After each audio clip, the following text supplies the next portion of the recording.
Teman-teman, pernah kebayang nggak ada anak kecil meninggal dunia karena tubuhnya dipenuhi cacing? Kedengarannya kayak cerita zaman dulu, tapi ini benar-benar kejadian di tahun 2025. Namanya Raya, balita dari Sukabumi. Dan kisahnya bikin kita mikir, sebenarnya negara ini kerja buat siapa sih? Raya masuk rumah sakit dalam kondisi parah, bahkan cacing sampai keluar dari hidung, mulut, hingga organ vital lainnya. Setelah diperiksa, ternyata ada lebih dari 1 kilo cacing di tubuhnya. Bahkan sudah nyebar ke paru-paru dan otak. Sayangnya, Raya nggak bisa bertahan.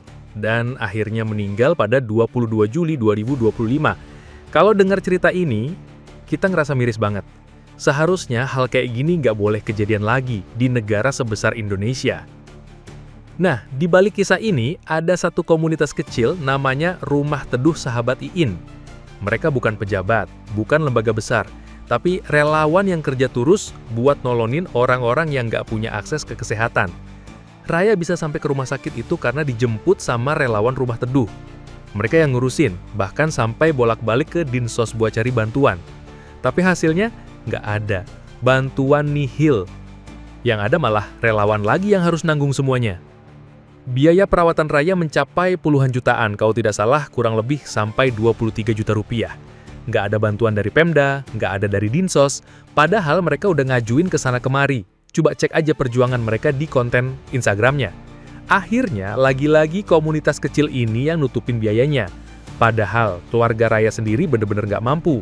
Ayahnya sakit TBC, ibunya ODGJ, dokumen penting kayak KTP atau BPJS pun nggak ada. Dan faktanya, Raya ini sudah terkena cacingan sejak lahir. Lalu kemana pemerintah setempat sejauh ini? Kalau misalnya kamu lihat cerita di balik perjuangan rumah teduh untuk ngurus BPJS saja, dia diberi waktu 3 hari oleh rumah sakit. Tapi dalam 3 hari itu, mereka dioper-oper dari satu dinas ke dinas lainnya. Dari Dinsos Kota ke Dinsos Kabupaten, lalu diarahkan lagi ke Kabid Linjansos, kemudian dioper lagi ke Dinkes. Hingga mendapatkan jawaban bahwa Dinkes Kabupaten tidak punya budget dan MOU dengan RSUD Kota. Bahkan direkomendasikan Raya yang sudah koma dipindahkan ke Rumah Sakit Kabupaten Jampang. Padahal mereka sudah diperlihatkan betapa mengerikannya penyakit itu. Mengerikannya bagaimana cacing bisa keluar dari mulut, hidung, hingga kemaluannya. Mengapa pemerintah ini nggak mengupayakan maksimal padahal mereka udah tahu kondisinya kritis seperti itu? Bahkan rumah sakit terbesar di Sukabumi aja kewalahan menangani kondisi ini.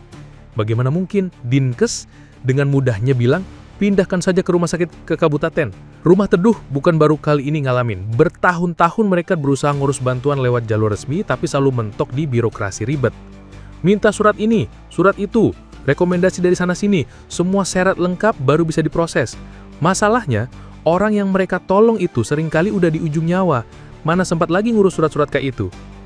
Bayangin, di satu sisi ada nyawa yang harus diselamatkan cepat, di sisi lain, birokrasi minta berkas setumpuk dulu baru bisa jalan. Rasanya nggak nyambung. Dan yang bikin tambah nyesek, berita ini muncul bersama dengan kabar gaji DPR yang bisa sampai lebih dari 100 juta per bulan, plus tunjangan rumah 50 juta. Jadi wajar kalau orang-orang ngomong, kenapa sih kualitas hidup rakyat nggak duluan yang diperbaiki? Kenapa nggak pakai konsep, kerja dulu yang benar, kelihatan hasilnya dulu, barulah bisa nuntut gaji yang lebih besar? Kami percaya, kerja relawan kayak Rumah Teduh ini luar biasa. Tapi harusnya mereka nggak dibiarkan berjuang sendirian. Negara ada untuk melindungi rakyatnya, bukan cuma buat ngayakin gaji pejabatnya. Kisah Raya harusnya jadi pengingat buat kita semua, bahwa masih banyak anak-anak lain yang hidup di kondisi serupa.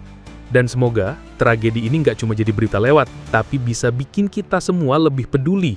Karena kalau bukan kita, siapa lagi?